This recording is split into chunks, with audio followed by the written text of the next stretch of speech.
Bobby, are you? Can we get you bit by the Halo bug? Are you still not there? I tell you what, if you can give me a copy on discount or hook me up with a code to have for free. Literally next door to this room is a vault. If you Kool-Aid Man through that wall, oh yeah, infinite video games. I don't know, man. I just don't. What was the last Halo you played? Like kind of a lot. Halo. Like multiplayer or just in general? Whatever. I guess Reach. Reach was I'm a sorry. lot. No. So that was I played some of the campaign of that one, but then before that I played some Halo 3 multiplayer, and I enjoyed it. I played it with some friends, but a lot of my friends weren't big on Halo, so we would Call of Duty. So I stuck to Call of Duty. Well, let's talk about Halo 5 multiplayer specifically. Sean Finnegan, we got a trailer, a first look trailer at the Halo 5 multiplayer beta that will be included with the access to it is included with the Master Chief Collection in November. So what do we get? What do we see? So your prediction that Midship was going to be revealed was only half correct because it wasn't revealed, but we did see a map that looked a lot like Midship and presumably is Midship. It's Midship. Exactly. So Midship's in Halo 5. Yeah. It makes perfect sense too, because the way they're talking about this game, when you watch that video, it's all the multiplayer guys, right? Like it's Josh Holmes and it's Quinn Del Hoyo and it's Tim, and they're all talking about... Explain who Quinn is real quick. So if you don't know who Quinn Del Hoyo is, Quinn invented the Gears of War Judgment multiplayer mode, the name of which I'm forgetting. Overrun? No, not Overrun. The one in Judgment. Horde mode? Judgment's I only played the Judgment's first Gears. competitive mode. Which was really awesome, right? To. Like the wave-based, it was a lot like Horde mode, but with some interesting twists where you're setting up turrets and you're proceeding through waves of guys, and if you fail, you pull back to a new area that's slightly harder to defend. That was Quinn's baby. Quinn invented that. Quinn is like a really smart guy. Ex-Epic guy on Gears of War. He's a really smart designer. I've spoken to him a few times. He's really, really great. And listening to him talk about Halo in that video was like really reassuring for Halo 5 multiplayer. Because he talks about the core, the essence of what makes Halo multiplayer fun. You know, those personal battles, starting out with the exact same equipment and fighting for control of the map, fighting for control of the weapons. No more loadouts. And that's... Thank you. No more gear. And it's... Obviously, this will not be what Halo 5 multiplayer is when they talk about, well, it's 4v4 and it's really small. Like, you're going to have vehicles, you're going to have big maps. This beta, though. But the beta is focusing on combat. It is focusing on the four of us against four other dudes dominating a map. And when they start talking about size and, we're going to have 7 maps. This could be 4v4 small battles. I'm like, midship. This map is perfect. It makes perfect sense. I love midship. And, it is in that trailer, and I was, so giddy. It's stunning looking, by beautiful. the way, too. You can see the sword in there. Look at all Sword's them purples. Back. SMG's back. You guys are so excited. Yeah, you have no idea. Halo is our Call of Duty, Bobby. Yes. But let's break it down. Finnegan, 7 maps in a beta. That's a lot. That's 11 months before release. Yeah, that's how many. 7. That's how many. That's more than most first-person shooters launch with. Well, it's comparable. I mean, so that's got to be. Most Halo games have been give or take about 12. Yeah. So this is roughly half. This is potentially half of the game's half of the multiplayer maps. game. That is awesome. Fully a year before this game is out. Yeah. 1 year before the game is out. They're gonna tune so much. I think. Yes. I mean, so this beta, I gotta wonder what they're looking for. The beta is this early. They have a very, very specific focus. I think they want to be looking at, maybe not professional level play, but the kind of combat dynamics that people use in a world where, especially with Halo 4, people are expecting different things. How do people respond and play a game where it is very different, it's very old school, it's very traditional?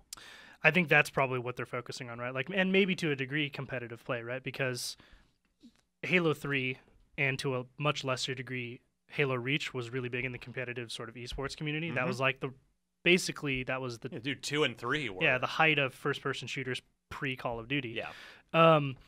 The return to that has a lot of these pros excited, I know, from Twitter, and maybe their gauging is to see what that metagame looks like, right? Like, small-sided 4v4 is exactly what any first-person shooter who plays competitively wants to hear. Yeah, and that's how you get an idea of, what the combat will be like. Yeah, and to see if it can evolve, after time, by better map design or more objective modes. And if you can perfect that, I mean, it's obviously, a year before launch is a little late to start redesigning everything, but if they look at this and they see, oh, man, this is, this part of the game is really working. Let's expand on that. Yeah. Right. And like I said, if you nail like you just actually mentioned exactly what I was going to say, which is that if you can nail down that foundation of something you know to be really, really good and provide that opportunity to evolve in the future, that solidifies your base for competitive play. And I always liken it to games like Counter-Strike, where everyone always criticizes me for playing years and years of Counter-Strike. Oh, how could you only play the same 5 maps? Because those same 5 maps have such a great foundation that it's always interesting, right? Yeah. It's the same like in Dota. Dota is the same map every time, but why is it interesting? Because every time you play the game, it's different. Yeah. And so if you can establish a base for that, which I hope they do, and it looks like they're aiming to do with this beta, man, Halo 5 is going to be in a really good spot going forward. Yeah, and see, most betas that we get to play these days are either, at worst, glorified demos, and they have no bearing on the final game, or at best, they're network stress tests, which I feel like Destiny kind of falls into that category. Like, it's too late to redesign anything in Destiny. The game's done. The game is, for all intents and purposes, done. But they got to see, they have a very unique server structure and the way the networking in their game works. And they got to try to break it and see how it goes. But this one, Mitch, I feel like Halo 5 being 11 months out, they're going to actually, this beta test is this is a game design beta test. This is to see if the design holds up because, as we've noted, the population for Halo 4 disappeared and never came back. Seriously. Once Call of Duty came out. Sorry. It's not your fault. Well, yeah.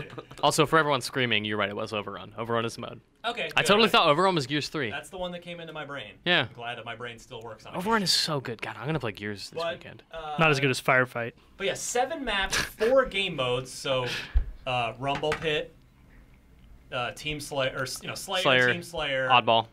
Oh, please God! Oddball with 4v4? Hell yeah! How about CTF on midship again? Yeah, there we go. Getting back to the. Give me some CTF. Oh, please, please, gods of Halo, let it happen. But 4 game modes, 11 weapons. We saw the SMG coming back, the assault rifle, something that kind of looked like. So I did a Rewind Theater breakdown with Alfredo, our other Halo expert besides everyone in this room. Except me. Sorry about that. Except me. We still love you. We love you. You're an honorary expert. We're gonna get to you in a second with the Call of Duty multiplayer reveal, but and there was a rocket launcher looking thing that was shown, like the model of it was shown, but it didn't look anything like the Spanker SP NKR. That's just iconic in Halo, and I can't imagine they're gonna change the design of that weapon for Halo 5. So, like, is it the grenade launcher, like in Reach? So we weren't really sure on that one, but yeah. So, and then the sword, no dual wielding. We know that. So it makes you wonder. SMG, assault rifle. I guess the SMG is probably going to be higher fire rate, with shorter range. Yeah. But man, yeah, this beta is going to be seriously meaty, and I love that it's coming out the very end of like December 27th, I think it was. Yeah. Where if our overlords are willing, as they were last year, we'll be off from work, so we can I can just play. Yep. I don't have to work. And I'm coming home for New Year's this year, not staying in Canada, so I'm gonna go home, do Christmas, fly back, and play Halo. Well, you're in my group then. We gotta make this happen. Absolutely. It's gonna be good. I need Finnegan in my group too, Yep. so we can That's Roll 3 together. Yeah. Us 3, Alfredo. We'll get Bobby in there too. I'll play. Yeah, we'll roll with you. We're getting you back into this and game. And also, so getting back to the predictions from the top of the show, finish up on Halo. I predicted midship. I was half right. They did reveal the next Master Chief Collection Halo 2 Anniversary map remake, the next of the 6. We have Ascension, we have Coagulation, we have Zanzibar, and now, friends, we have Sanctuary. A map that when I saw, I didn't recognize at all, and I realized, do I know this one? The first map pack, the Interesting. original Okay. drop of DLC for Halo 2, and it is a phenomenal map. Did it ever get re-released in any other game? Because I feel like I'm looking at it, I'm like, I think that's a map that I'm thinking of that I don't know the name of. That might have been in Halo 3. I don't believe it ever. All right. Then I have no idea what this map is. But it's number one. It's gorgeous on Xbox One. I don't know if you had a chance to see the videos. And this is a good level. I mean, I think it's one that none of us. This map, yes. I know I'm really bad with names, so I have to look at it. So Sanctuary is a very even and balanced map. You have obviously 2 teams. It's kind of symmetrical. Mostly symmetrical. Yeah, I would say it's mostly symmetrical. The reason I say mostly is because it's round, and there's this center area where there's 2 ramps that lead up and it's a 2-floor kind of structure that with bridges that connect like each side to like it. A castle rampart kind of thing. Yeah, in the middle. yeah, and the sword is there, or at least it was. Yeah, it was. I thought there was a rocket launcher in there. Oh, okay. Maybe it's the remake that I'm thinking of because there was a Halo 3 remake of it, I believe. Well, okay, there was. See that? I think that's what I'm thinking. Yeah, because there used to be. Because I'm looking at this and I'm like, that looks kind of familiar, and I'm going Yeah, crazy. there's hallways on the sides where the shotguns are, a sniper on each corner in a covered ramp, I've like definitely played opposite this sides of the just ramp. boulders around Yeah. to block line of sight. I swear. Yeah, it and was then in the Halo middle 3. there was a sword, or at least Okay. the version I played, and it might have been the Halo 3 version that I'm Are you a thinking fan of this map, Sean? I like it very much. Like, I do not like maps with a lot of verticality in Halo because I hate it getting attacked from behind. Most of the time, like, You and they must love changed this, but assassination like, animations. well, yeah, but in early Halo, there wasn't an indicator for someone being above or below you on the radar, so that always messed me up. Like, I'd see them on the radar and I'd be like, and they're above me or lower. So I never got used to verticality in that game very much. For those just listening to the podcast, Sean Finnegan did a little dance. Yes, and but this map doesn't have that at all. Like, there are ramps kind of that go above you, and But people are always in your line of sight. yeah, like it's not hard. It's pretty easy to keep people in your field of view. So I like it for that. And yeah, Ryan, you brought it up. Like, it looks so nice and so detailed and very gorgeous. And from what we saw, like, it's super smooth gameplay. It just, I don't know, I'm super stoked to play it. I also said super like 10 times in a row. I apologize. I mean, so we've gotten 4 of them so far. I mean, Coagulation is still hands down like first one I'm going to. It's a classic. With the gun geese? Give me that. Give me that gun goose. It's the only thing that matters in the Master Chief Collection. That matters. I was like, maybe I'll buy that game. I don't know. I've played enough Halo. Oh, there's a mongoose with guns on it? Oh, okay. You added what? Oh, so good. And then finally, they announced the Halo channel, which is basically the Halo Waypoint 2.0. It's going to be videos, behind-the-scenes kind of stuff, all piped in either through your mobile device or the console itself. There'll be a channel actually on the Xbox One. So that'll probably have some neat stuff in it over the next, couple of years as we get on towards, a year and a half as we get on towards Halo 5.